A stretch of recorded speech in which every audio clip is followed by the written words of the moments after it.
Aujourd'hui, nous sommes donc tous réunis, scientifiques et citoyens, pour faire connaître nos craintes quant aux politiques de recherche menacées dans le monde. Aux États-Unis, le président Trump a drastiquement amoindri les financements de la recherche et mis un climato-sceptique à la tête de l'Agence nationale américaine de l'environnement. En Turquie, le président Erdogan a lancé une véritable chasse aux élites depuis le coup d'État raté de l'été 2015 et menace aujourd'hui la vie des chercheurs quand il ne les fait pas fuir.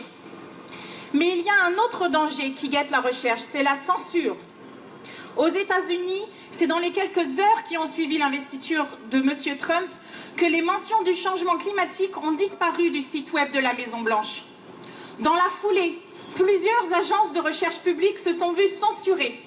Interdiction de publier des communiqués de presse, des messages sur les plateformes de réseaux sociaux, des articles de blog, de parler en public, de répondre à des journalistes ou de mettre à jour des sites web sans l'aval de l'administration Trump. La recherche et les chercheurs, en France et dans le monde, doivent être libres. Libres de mener leurs recherches et libres de communiquer. Le processus scientifique reste incomplet et inutile si la censure s'exerce sur les agences de recherche, les résultats et les scientifiques. La censure de la science, c'est des chercheurs qui ne peuvent communiquer leurs résultats à leurs pairs et comparer leurs données. La censure de la science, c'est l'emprisonnement des cerveaux de notre société dans une tour d'ivoire.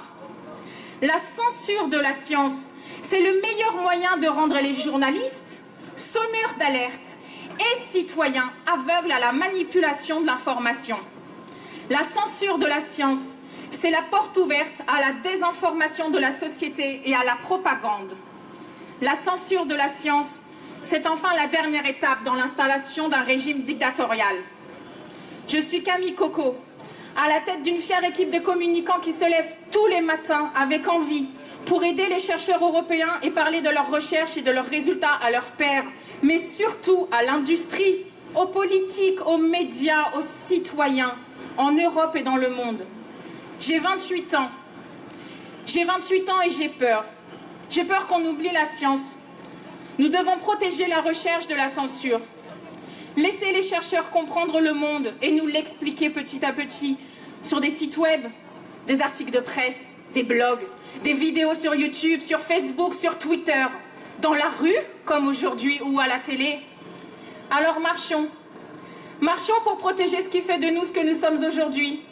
Protégeons notre présent pour protéger notre futur. L'humanité dans son ensemble en dépend.